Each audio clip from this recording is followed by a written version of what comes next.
Now I'll invite next speaker, Dr. Jayashri Barua, to give her talk. Dr. Jayashri Barua is a young dynamic surgeon from Guwahati. She has done in fellowship in comprehensive ophthalmology from Shri Shankardev Netralaya, Guwahati, and then subsequently did fellowship in medical retina from Arvind Eye Hospital, Madurai.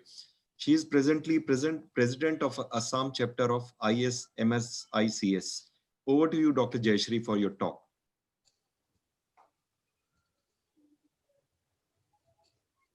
Thank you so much, Bhala sir, for the nice introduction. And at the very outset, I would like to thank the Scientific Committee AIOS for giving me this opportunity to be a part of this wonderful webinar today.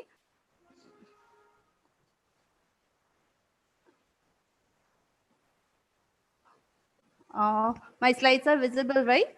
Yeah. Okay. Yeah. Very good evening once again. And now I'll be speaking on MSICS in a small pupil. We are talking about the condition that is present in only 2% of the general population. But when it's present, it poses a challenging situation because it increases the risk of complications. Now, there is no fixed size to be termed as a exactly to be termed as a small pupil, but pupil size is something which is relative that depends upon the surgeon's skills and the techniques that we are using, the ocular comorbidities, as well as the iris tissue properties. Now, there are lots of causes of small pupil, but what are the problems that we face when we get a patient with small pupil? Apart from the difficulty in the assessment of the grade of cataract, we don't know about the zonular complex integrity. There is increased risk of damaging the iris. And in SICS, what happens? We need a larger size of the rhexis, which might be difficult when we are having a small pupil, causing difficulty in our nucleus delivery, evacuation of the cortical matter, and problems in ensuring in the bad placement of IOL. Now, there is a stepwise approach for managing the small pupils, which I will be dealing in a series of videos. But the most important tip when we are dealing with a case of small pupil is to always stain the capsule with a dye, because even the minimum amount of capsule that is visible underneath the pupil can be of great help at times. And what we have to do is the rhexis should always be underneath the pupillary margin, and then we can cartwheel the nucleus out of the rigid small pupil. Now, in such cases, some surgeons prefer to use a flower petal type of rhexis, where what we do is we give 2 strokes within the pupillary area and 2 strokes outside the pupillary area, so that we get a more or less a flower petal pattern. Now, these are 3 different types of 3 different patients having the same size of the pupil and the same grade of cataract. In the first case, just with the intracameral injection of the dilating drops, the patient is the pupil gets dilated perfectly. In the second case, we go for viscomydriasis. Yeah, viscomydriasis is working, but because of the leaky side port, what happens? The visco comes out, pupil again gets constricted. Third case is a case of an actual true pupil where no amount of intracameral injection, no amount of viscomydriasis is going to act, and we have to proceed in such cases. Sometimes in cases of small pupil, we might need to modify some of the techniques, like when we are prolapsing the nucleus, we have to be very careful. We have to be sure about the rhexis margin, about the integrity of the posterior capsule. In the first case, what I am doing, I am just trying to lift the nucleus out into the anterior chamber. And in the second case, what is happening here, instead of cartwheeling the nucleus, I'm manipulating the pupillary margin so that it will allow my nucleus to come up into the anterior chamber. Now, if the intracameral injections, if our viscomydriasis is not acting, we have to go for the iris manipulations. The most easiest of all is the stretch pupilloplasty. Since I don't have the Kruglan's hooks, I'm using 2 iris hooks, the 2 dialers for stretching the pupil. And this creates just minute sphincterotomies, which helps in minimal dilatation of the pupil. Wherever we get cases of posterior synechia, like in the second video and the third video, we have to do the sweeping synoculisis all along the 360-degree of the pupillary margin. In the third video, we have also to remove the membranes that are present in the cases of trauma. The fourth video, where we have an occlusio pupillary, where I also, as Dr. Shrikant has mentioned, I prefer to use the micro scissors because it gives me easy access even through my side port. So after doing the microsphincterotomies, And on injecting the viscoelastics, what happened? We get more or less adequate pupillary dilatation, almost similar to the BHEX dilatation that we achieve. Now, even if this also doesn't work, iris hooks are nowadays easily available and are very easy to use and also to remove. And why we need this is because sometimes we may end up in surprises like this. And while using the hooks, we have to remember that we don't have to stretch it too much, only the amount that is sufficient to allow us to have a good rhexis that's enough for the dilatation. Apart from the hooks, the rings are also readily available, and the beauty of the rings is that apart from the easy insertion and the easy removal, these are least traumatic to the iris tissue. So we have to keep even the iris rings into our consideration when we are working with small pupils. So first is a case of a BHEX ring, and the second is where I have used a Mallorin ring. Thus, by using this minimally invasive approaches, we can minimize the risk and optimize the outcomes. These are the pre and the post-op pictures of two of my patients, the videos of which I have already shown. So we have to know how to handle the small pupils. We have to be familiar with the various techniques that are available at our disposal. And if we know these techniques, then we can approach our cases more confidently. And whatever be the size and the shape of the pupil, we can give a perfect outcome to all our patients. Thank you so much. I think that was a very nicely delivered talk and excellent videos and presentation. Thank you so much. If you have to do non-invasive way of dilating the pupil, would you like to introduce some agents like diluted epinephrine or phenylephrine, or now we have a drug introduced by some Indian company where they have combination Yes, sir. of Actually, tropicamide, sir, I have used it in the first video that I have shown. There I have used only intracameral. It was acting perfectly. Just an intracameral injection and the pupil got dilated sufficiently. So the surgery was smooth. The first case was with intracameral injection, sir. The first video. Although it is, I think, the skill of the surgeon, they can get away with any size of the pupil, but it is, we have to remember that trauma to the sphincter and iris will introduce more of inflammation, more release of prostaglandin, and more chances of cystoid macular edema, besides causing trauma to the iris tissue, which can later on cause pigment release and photophobia and glare to the patient. So it makes sense to do a traumatic surgery by dilating the pupil with what means that are available to us, either pharmacologically.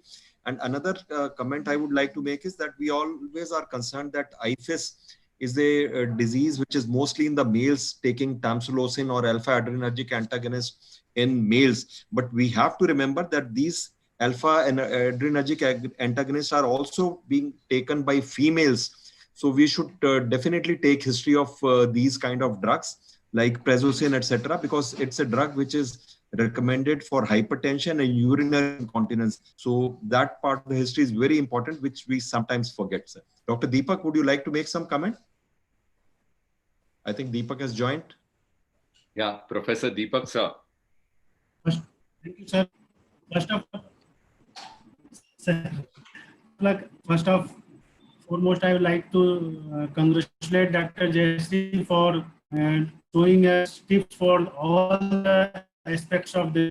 As far as our experience is concerned, in cases of SICS, we can have SICS slightly upper edge in where the small pupil is there, because there is less chance of iris trauma, and when there is the less chance of iris trauma, there is also the less chance of post-operative inflammation. Number one. Also, it helps. It is more easier to clean the cortical matter left inside in the small pupil, because cleaning of the cortical matter is again a very important aspect in the cataract surgery. And in case of SICS, small SICS cleaning of cortical matter we can done easily by the help in the SICS. And third one, as sir has told, in cases of FICS or another thing, you can also, for the small pupil, whenever there is surgical maneuver is required or the placement of rings are required, it is easy to place in when you are doing the SICS as compared to another thing. Thank you, sir. Thank you. I would like to make a small comment. Jayashree, as usual, an excellent presentation. But one negative remark which I would like from my side, you mentioned about rings and BHEX, malignant ring and BHEX. So these are a very useful tool when you're doing phacoemulsification. But when we are doing an SICS, especially if the nucleus is hard, then when you try to prolapse the nucleus, even if it's a small nucleus, if you try to prolapse the nucleus, the ring or the VX gives way. It gets Yeah. released. So Yeah. I personally feel SICS, we can manage small pupil with the pupil manipulating things like the Sinsky, or as you showed, how we can prolapse the nucleus by playing with the iris tissue. Or the more invasive if you want, I feel the iris hooks.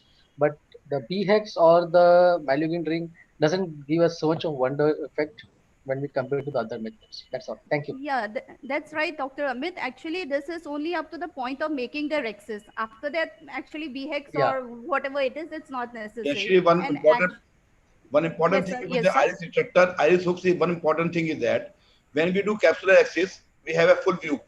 We can do easily. And then I used to rotate the nucleus out of the bag. Then I used to take out Remove one or two hooks Yes. wherever we need the space for the more Yes, sir. tissue. Yes. Now, this is advantage with the iris hooks. Any of the other panelists would like to make a comment? Dr. Ravindra, sir? Yeah, Dr. it's a very good compilation of videos. Dr. Jayashree, can you tell us, in a small people, you have ended up with a small CCC to begin with, then you realize that the nucleus is larger than CCC. How do you manage such situations? Can you give some tips on it? So in such case, I'll definitely go for the iris hooks even after, suppose I have made the first rexis. I like at least to know the extent of my rexis size. If it is too small and I need to go underneath the pupillary area, I would like to have a little bit of exposure of the capsular margin. So maybe I'll go for iris hooks at that step also, sir. Now, what Even is your after doing- technique to enlarge the rexis? The rexis has become small, you already completed. Now you're not very comfortable in handling the nucleus through it. Yeah. I prefer the micro scissors giving a nick and doing a re-rexis over it. Good. Very good. Dr. Boramani, sir, you wanted to say something? Yeah. I have a few comments. Like, say, pupil expanding devices have no major role in SICS because that is the advantage of SICS. At the most, you can use the hooks, but generally the need is very less because the nucleus itself acts as a pupil expander.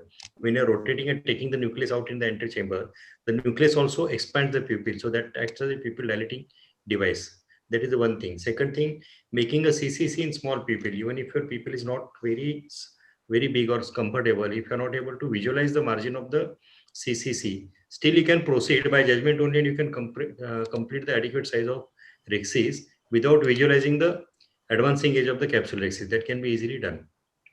That's my comments. Usually what I feel is when we are doing rexis in a small pupil, if we can get a bit of decentered rexis, I mean, I have a habit of prolapsing the nucleus. So whichever part of the nucleus, suppose the nasal or the right side or the left side of the nucleus, I mean, a habit of prolapsing. So that side, the rexis is enlarged a bit more. So even if the pupil is small, I know that because the rexis is a bit decentered that side, my nucleus will prolapse out from that pole. So can just retract the iris with the Sinsky hook and then dial it out. So this is also a very good technique of decentering the rexis in case of small pupil when you have large cataract. The other thing that has come to my help many times is what Dr. Kiranjit, Dr. Daljit Singh's son, has introduced, oval rexis. Yeah, oval rexis. You are worried about doing a large rexis for the fear that it may run off.